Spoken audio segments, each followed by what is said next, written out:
Morning, everybody. We are going to Alsace, and we've had some luck because it was raining and it just cleared up. So Jean-Frederic Hugel is going to be in the vineyards, and I'm very excited. Alsace is one of the most gorgeous places in the world, and these wines are a classic. Hey, Derek. Good morning. And here comes Jean-Frederic. I'm excited to see where he is because I maybe he's going to be overlooking Riquewihr. Hello, Jean-Frederic. Good morning Good morning. or good afternoon. How So are you you? weren't you weren't lying. It's cloudy. It is cloudy. We're lucky today. It's our first day of rain in weeks. Oh, really? Yeah, Okay. Well, it's good for been you, and it worked out timely for us, so I'm very happy. spot on. It stopped raining 30 minutes ago. Awesome. Where are you? I'm on top of the Schoenenbourg right now, overlooking Riquewihr. Oh my As you gosh. can see, it looks awful. Looks Yeah. absolutely miserable. And we're just over one of our vineyards of Riesling that is just in the good middle towards the end of bud break. Wow. Okay. I always tell people that where people say it looks like a storybook, and I have to remind people that our storybooks came from where you are. Well, it triggers inspiration, and definitely a few people have written a few things around here. I can You know, you imagine. know. Actually, for those of you who love literature, Voltaire used to own vineyards here in Riquewihr. So Really? so I went to school to school Voltaire. So Wow, I a didn't know little bit that. of a local pride. That's amazing. I didn't. That's amazing. In Riquewihr. That's the school is in Riquewihr. Yes, absolutely. Wow, that's incredible. Okay, so let's start by just could you introduce yourself? And you're from an iconic family. I think people know that, but I don't know your specifics. A lot of people who were born into the wine kingdom went off into the record industry, or they wanted to be a, I don't know, a DJ, and they came back. Did you do any of that? And how did you get to where you are? Okay. I love to say that I went from water to wine. Let me explain. I grew up wanting to be a marine biologist. I've Okay. always been fascinated with water and everything that's happening below the water and on the water and underwater. And so I started off with this. I'm fascinated about fishing as well. I have two very expensive passions, let's say, wine and fishing. Yes, I started that way, and as you grow up, age 15, 16, don't listen, please, Americans, age 21 in the US, you start to grow a little bit of an interest in wine when you're from a wine family.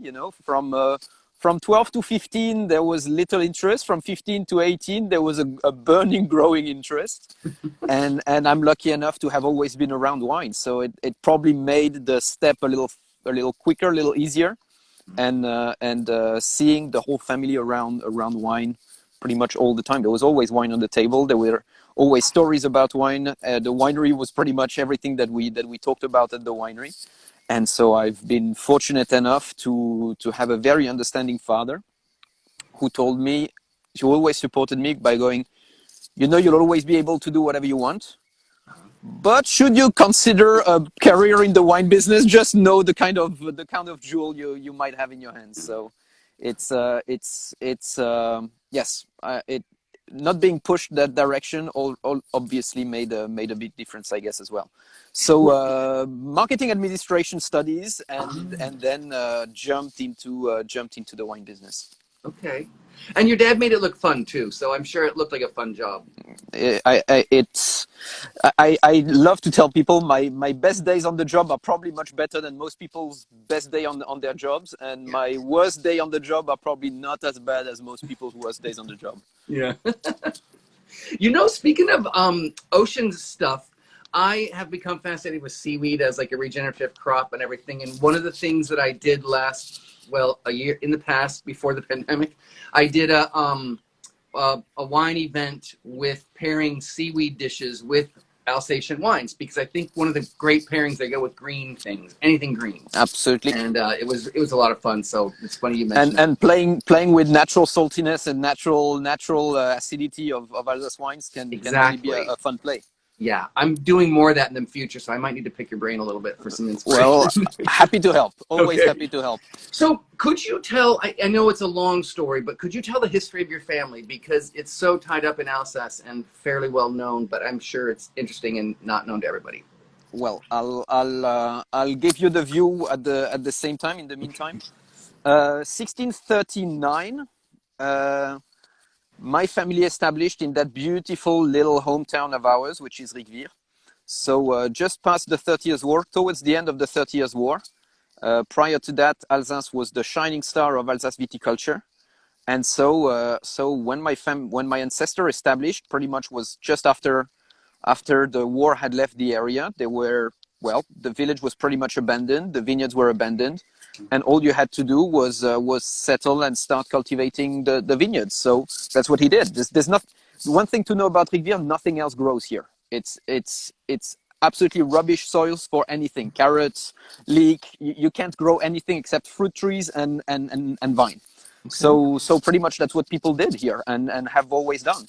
So my family established 1639, and from then, because I maybe because of a lack of originality, but I like to think that it's because they always loved their place and their profession.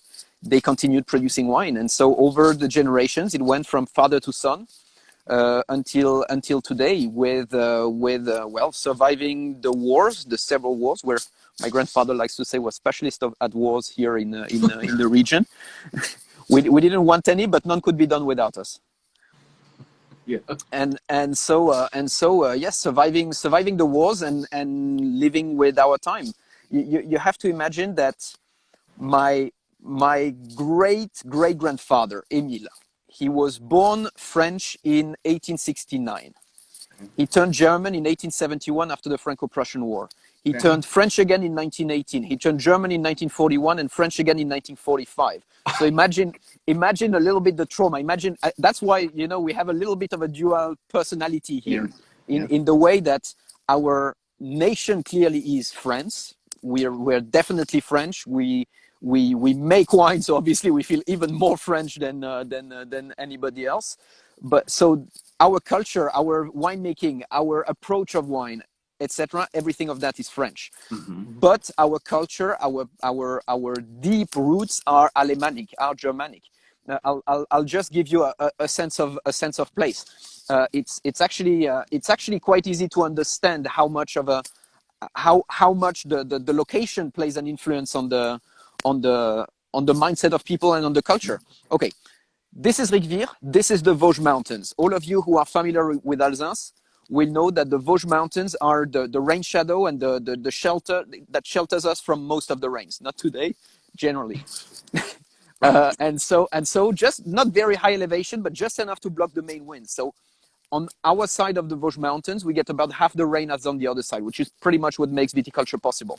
Oh, okay. Then you have the rolling hills, and then past the rolling hills, you'll have the plain. And you can barely guess it, but further out there, you see where it's all dark and gray and sad. Mm-hmm. That's Germany. Okay. And the mountain range has a different name over there? No, the Vosges. That's still the Vosges. It. Okay. Yeah. No, in Germany you mean? Sorry, the Black Forest. Yeah. It's going to be the Black Forest over there. Oh, okay. I had read something that the Vosges Mountains are on the. Do they continue into Germany and they're called a different name? No. Well, pretty much. It's the same. It's the same origin. They come from the same geological formation, mm-hmm. But it collapsed in the middle. So in the middle, when the we're talking a little bit geology. Sorry, I'm trying not to be boring there. But when the Alps formed, when pretty much the African plate, so when Italy and the African plate hit the European plate, the Alps were formed, and it caused the mountain, basically the mountain chain, to break at that point, and this is what formed the rift that created the plain of Alsace. Okay. So pretty much it used to be the same mountain. And by the way, that chain of mountain used to be the Hercynian mountain, which was a serious, it was higher than the Himalayas at the time. And that chain of mountain went all the way from Germany through Alsace, across France, all the way to Brittany. and you find some remainings of it on your side of the Atlantic. Really? It's the Appalachians. Oh, Used to be the same mountain. Okay, that's fascinating. Actually, that's wow, huh? So next time you go to the Appalachians, you say a word, and you tell the fossils that they might a little bit of luck, and they might have been on our side. Exactly. So, could you give an overview of Alsace as a wine region, the soils and the grapes, I guess? Okay. One thing to know about Alsace, we're the northernmost. I always try to make sure that I don't have a wine producer from Champagne when I say this around. I said it once with Hubert de Bie around. I didn't dare to say the second half of it. Alsace is the northernmost region of France able to ripen grapes. Okay. And the able to ripen grapes doesn't do very well with the Champenois. Meaning that in Champagne they're not trying to fully ripen their grapes. The idea is to pick earlier to have more acidity and where you wouldn't make a still wine out of it. So Gotcha. we're a very northern region, which means that cool climate, semi-continental, so cold winters, warm summers, cool nights, sunny days, warm days, dry climate, which makes it perfect for the production of white wines, especially. Okay. So we are amongst the worldwide specialists for white wines. Our production in the region is 95+% of white wines. Mm-hmm. So the main grapes being obviously Riesling, Gewürztraminer, Pinot Gris, and then amongst the others, Muscat, Sylvaner, Pinot Blanc. So 13 grapes, 13 for the most of them, for the main of them. But the ones that you will find most often and that you should look for are Riesling, Pinot Gris, Gewürztraminer, and Pinot Blanc. These ones you'll find quite easily on your side of the Atlantic, and they're generally the benchmark for Alsace wines. And then Pinot Noir being our only red. Mm-hmm. And what are noble grapes? You hear about the noble grapes of Alsace, and why are they called that? Long story short, the 4 noble grapes, there are 4 of them. Uh-huh. Riesling, the most noble of them all, very close to Gewürztraminer, Pinot Gris and Muscat. These 4 grapes are the 4 ones that are allowed to be grown on Grand Cru sites, and they're the 4 ones to be able to be allowed to be made in late harvest style. So this goes back quite a while in Alsace. Already in the 1500s, 1600s, there was a distinction made between the ordinary and big quote on ordinary and the higher tier, higher quality grapes, mm-hmm. the noble grapes. And noble grapes being the ones that generally were grown on the best locations, generally produced less but better quality, aged better and traveled better, which means that they were the ones that were exported, traded at a higher price, etc., etc. So there's always been a little bit in Alsace that distinction based on grape variety, on the nobleness, so to speak, of the wine. A great terroir from a humble grape will probably make a better wine than a humble terroir from noble grapes. But nonetheless, if you have a great soil, if you have a great location, if you have a great terroir, you want to be growing Riesling, Gewürztraminer, Pinot Gris here. Okay. And then there's a lot of talk of Grand Cru in Alsace. Could you speak about the tier system a little bit? The tier system so far is pretty easy. AOC, Alsace, and Grand Cru. There are talks about Premier Cru being put in place. It is arriving. It is arriving slowly because it's a long-term decision that needs to be done the proper way, I guess. Yeah. So you might see in the very near future some Premier Crus arriving, but pretty much Alsace is divided between basic AOC and Grand Cru sites. Quite a few growers and we do it a little bit a different way, but quite a few growers are also claiming some lieux-dits, so some specific vineyards, specific places, and it's, well, just to give you a little bit of a sense of how divided and how spread out the vineyards are in Alsace. At Hugel, we own 30 hectares. 30 hectares for a guy in New Zealand or Australia, it's one block basically. In New World, under New World standard, that's one block of vineyards. That's one piece. We have it divided in 220 different locations, 220 different plots. each of them being farmed individually, being cultivated specifically, etc., etc. Each of them having a name. They all have a name. We don't go by a number, or we don't go by a code.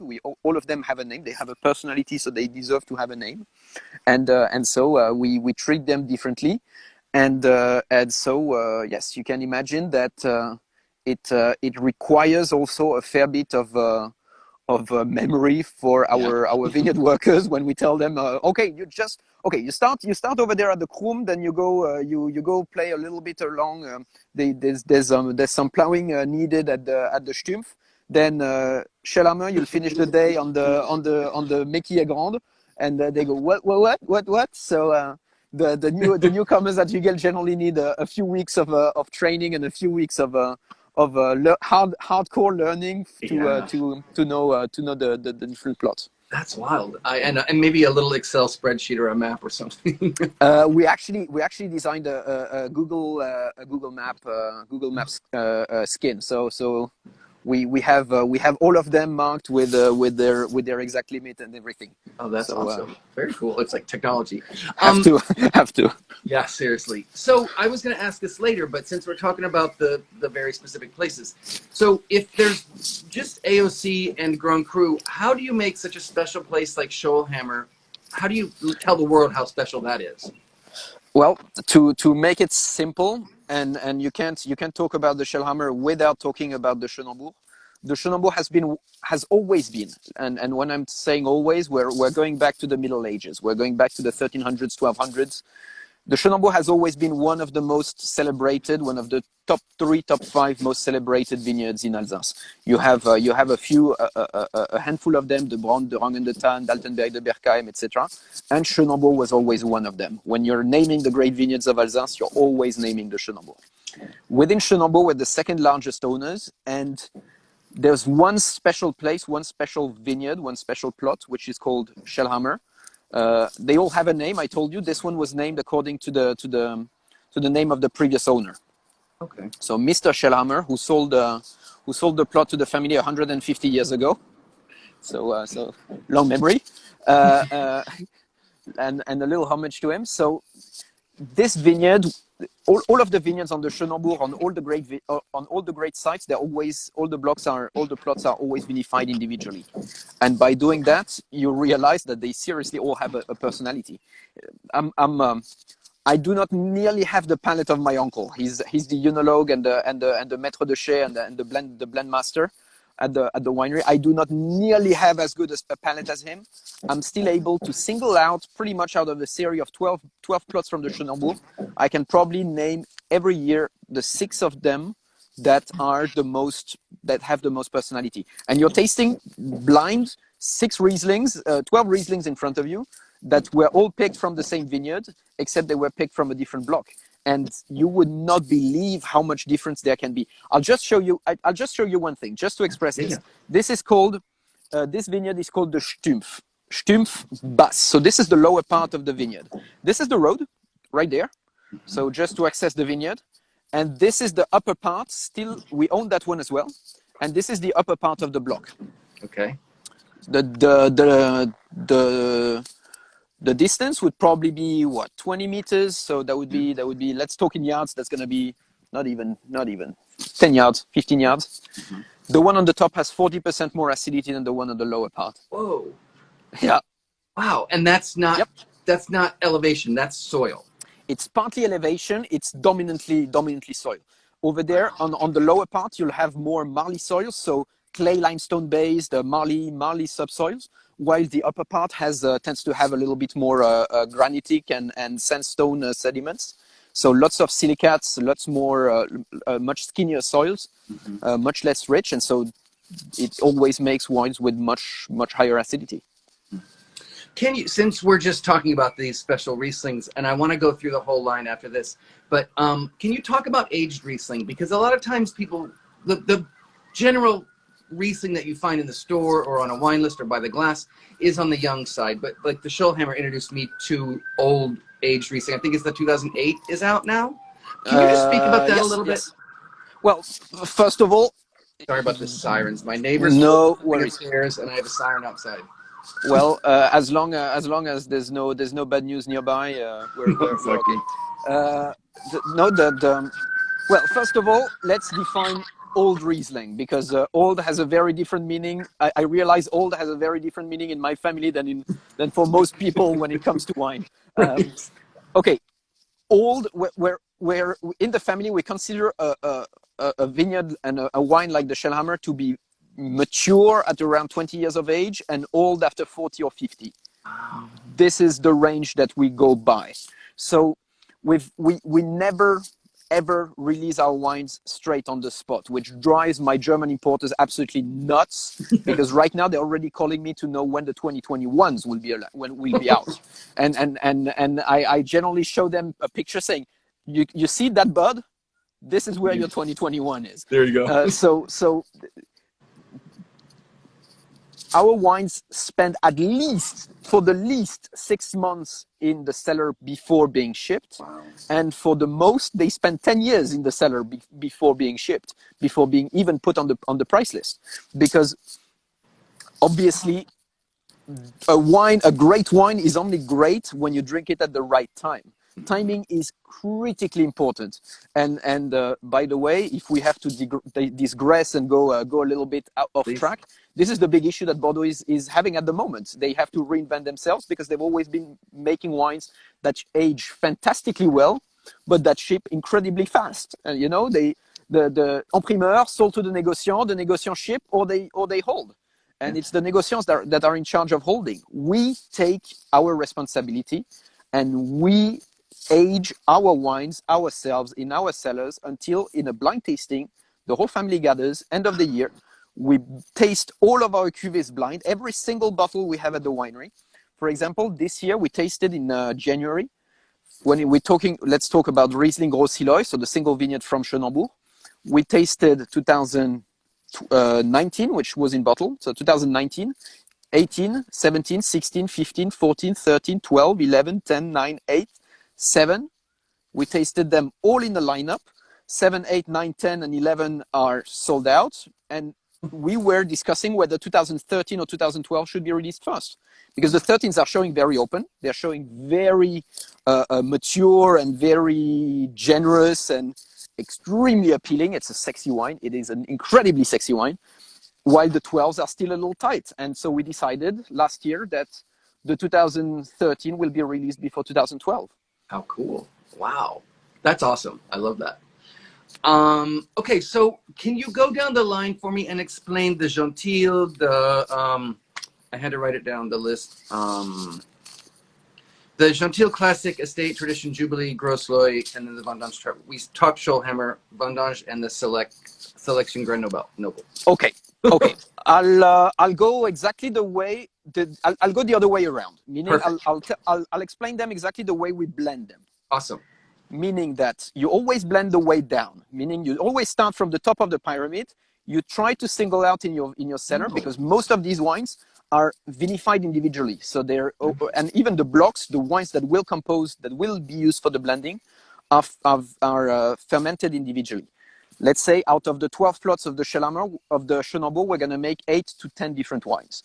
And then we taste all these wines and we decide which ones are the 2, 3, 4 most interesting. Generally, it's the middle section of the Schoenenbourg, the south-facing steep slopes in the middle. I mean, all the Burgundians will tell you the top is generally a little too poor in nutrients, and the bottom is generally a little too rich, and the middle is perfect. So we always tend to go for these middle ones. If one on the top performs better, it's going to be included in the Gros Syllois. Right. So we taste. Whatever we find really stands out, 3, 4 different blocks is blended in the Gros Syllois. Whatever is from Grand Cru Schoenenbourg that has not been included in the Gros Syllois is going to be the basis for blending of the estate line.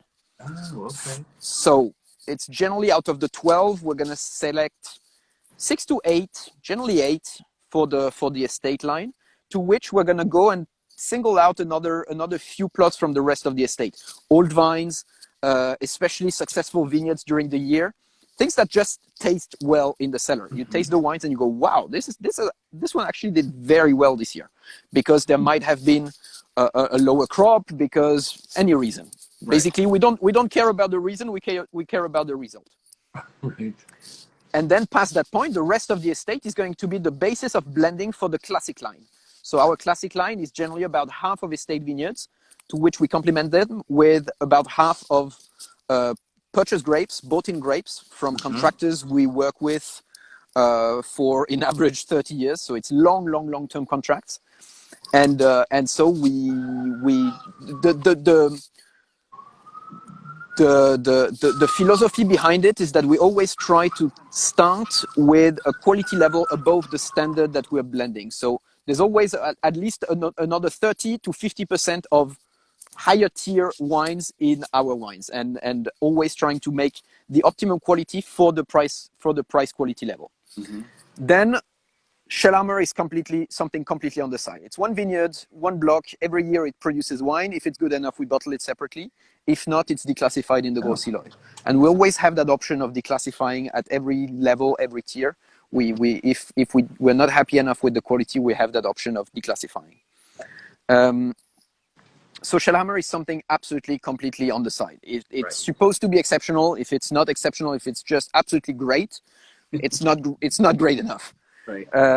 And then Vendange Tardive, Sélection Grenoble, these are the sweet wines. So Vendange Tardive, late harvest. Sélection Grenoble, it's 100% botrytis. So these would be the extreme, beautiful, most fantastic sweet wines that we make. And does botrytis happen regularly, or it's a special event? It's a very it's a very special event. It is, okay. No, it's the icing on a delicious cake generally during a harvest. If you're producing some VTs and SGN, if you're producing botrytis wines, it means the crop has been extremely good. The quality was already extremely good. Okay. If you have an average vintage, don't even bother. Bring everything in, make decent to good dry wines, and you're better off. So no, go ahead. No, you'll often hear the story of people, when the vintage was not really favorable. You hear stories in the region of people waiting until December, January, February. Oh, we harvested our late harvest wine super late this year. The best sweet wines, the best late harvest wines, opposite to what you would think, are the ones that are picked the earliest. Bordeaux is kind of the opposite. If it's a good vintage for red, it's bad for Sauterne and vice versa. And well, it's for us, it's the same grapes. So if you have a good quality Riesling, and now what we're seeing is just about the opposite as well. Meaning that you might have a vintage that is not suited because not good enough. You might also have vintages, and we're seeing more and more of those, where the climate was too dry, the conditions were almost too sound, and there was no botrytis because no noble rot could develop. That's fascinating to me, and it's the same place, so it makes more sense. Absolutely. It's on the same vineyard. One year it might be a dry wine, the year after it might be a sweet wine. And just to be clear, whenever we have a shot to make a sweet wine, we try. Yeah. But we only really make it if we feel like we're going to make something exceptional. Right.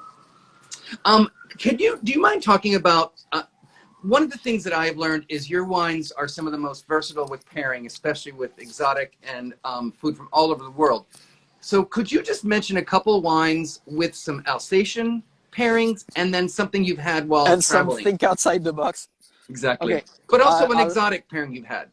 I love that exercise. Actually, I think very often people get a little bit too narrow-minded when it comes to wine. If I'm having something from Italy, if I'm having pasta, I have to have an Italian wine. Right.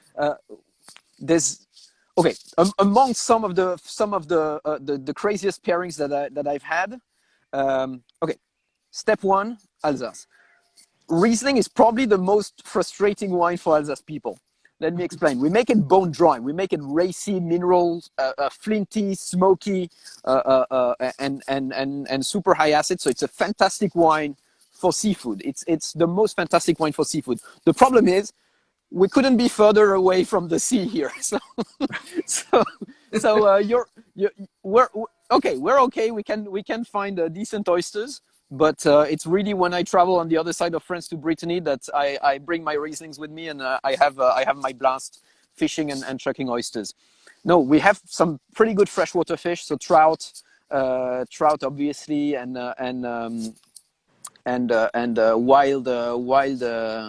wild fish, Fish what's names the are name? so Yes, hard.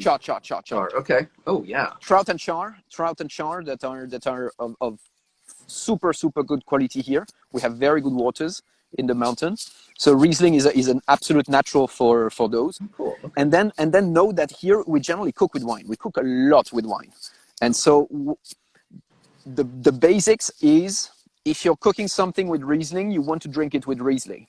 And even pork dishes and even meat dishes, we generally cook them with white wine. So pekao for sauerkraut, we cook it with Riesling. You have to have Riesling with it.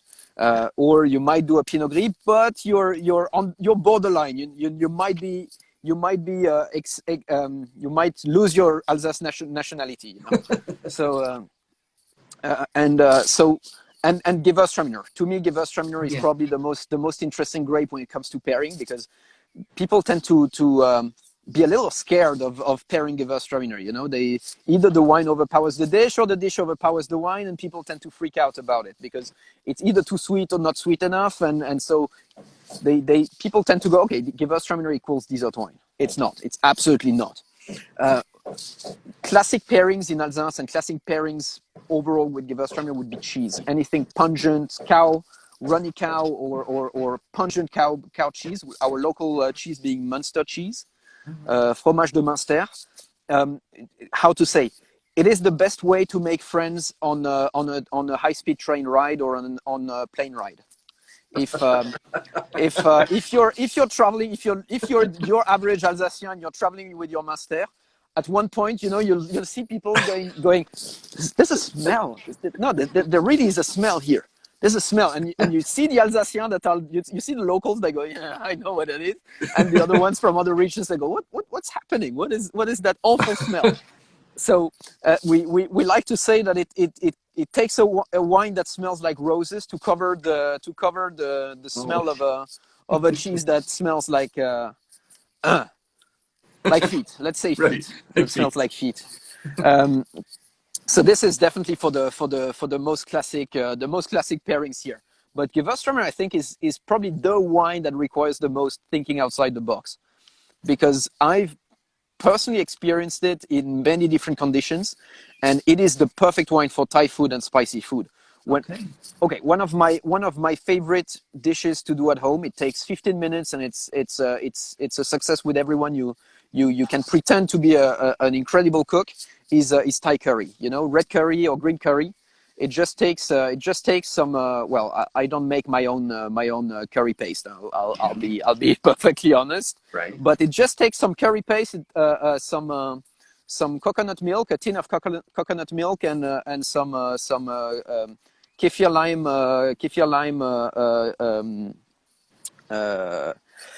leaves, and then meat and vegetables. You throw everything in a pan. And that's it, and a fair bit of fish sauce. Fish sauce is very important, and that's it. It's super easy to make. You can make it more or less hot depending on who you're hosting. I like it hot, and this is where Gewürztraminer absolutely excels. You know, that richness of coconut milk, the spiciness of the curry itself.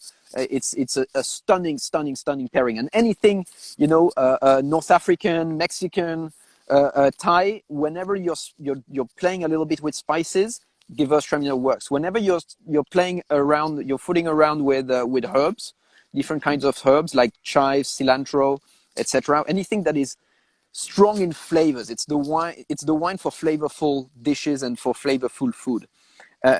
Smoked fish, smoked meat works absolutely fantastically. If you've never had it, Gewürztraminer and gravlax, so marinated salmon. Oh, wow. It is stunning with a lot of herbs, with a lot of juniper. It is delicious. Huh. My personal advice to you Americans who are on the right side of the Atlantic for this: have you ever had pork ribs and Gewürztraminer? I have not, but that does sound pretty incredible. Okay, it's smoked. It is sweet and sour. Yeah. It is quite rich. Just try it with something quite full-bodied, not necessarily very sweet, but very full-bodied, like a Grossiloi Gewürztraminer, for example. Okay. You will not believe it, and you probably won't ever be drinking anything else with your ribs and or your pulled pork, because it works absolutely fantastically well. Wow. I'm going to let you go soon because we went way past the half hour. But AJ Ojeda Pons, who's on here, mentioned Lebanese food, which makes complete sense. But Yes. he asked, how hard is it to vinify your wine when botrytis is present? Does that add an additional challenge for vinification? Of course, you have to crush very fast, because otherwise you're gonna have an influence of botrytis on the aromatics, and botrytis contains botryticin, which is an antibiotic.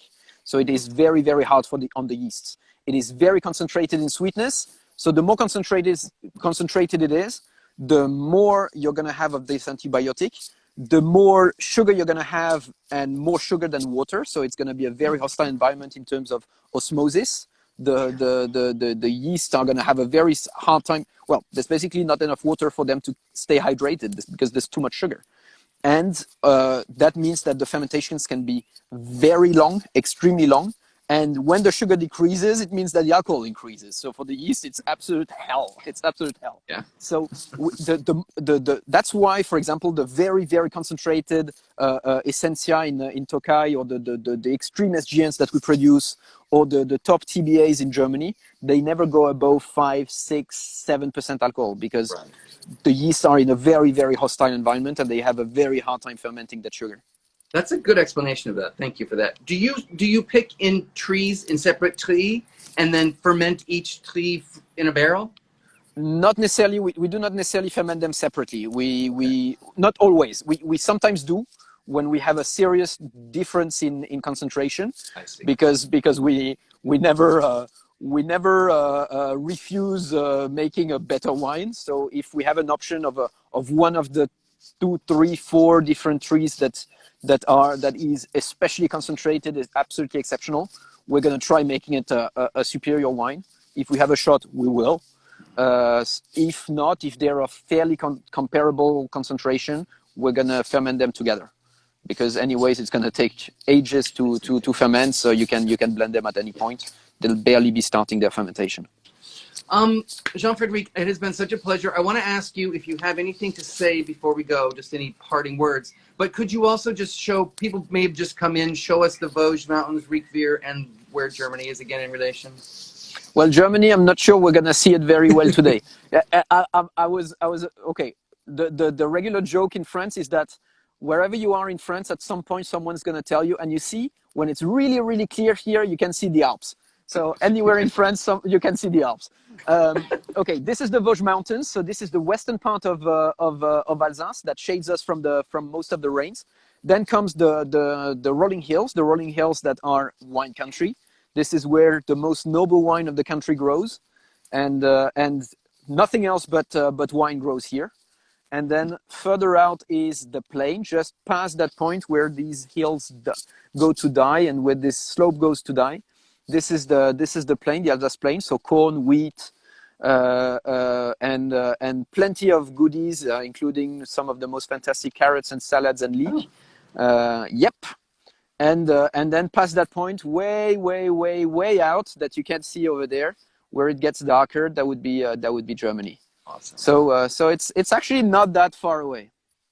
Yeah, I think that's where that viewpoint looks like where we were when I visited many years ago. High chance, serious chance. And if anybody from Wildman is watching, because I guess there might be a few. If they visited and if they enjoyed a bottle of a Magnum of 19.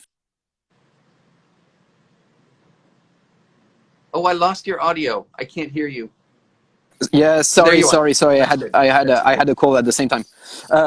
No worries. If some of the guys from Wildman have been there and have enjoyed a glass of 1953 out of a Magnum here, this is the vineyard that they planted. So as you can see, guys, it is doing quite decently well. Awesome. That's so good to see. Anything you want to say before we go? It's been such a pleasure, Jean-Frederic. Well, I've been missing you quite a bit. I know it's been a hard year for absolutely everyone, and yes, I've been seriously missing my trips to the US. Yeah. I've been missing my meetings with SOMs. I've been missing safe trip, late nights, things that I cannot tell especially as it might be recorded. But no, what I would end with is looking forward to normal life like everybody else, and I'm looking forward very, very much to my next night at the Waverly Inn, Awesome. where I've had some of those late good nights. Yeah, yeah. Thank you so much. You are a delight to chat to. You're such a great host. I Thank you love very your much. wines. You're always on my list, and it's really a pleasure to spend a good half hour chatting. I really appreciate your time. Anytime. Thank you. Take care. Be well. And keen on an update in the summer. Okay, excellent. Take care, man. Bye bye. Bye-bye.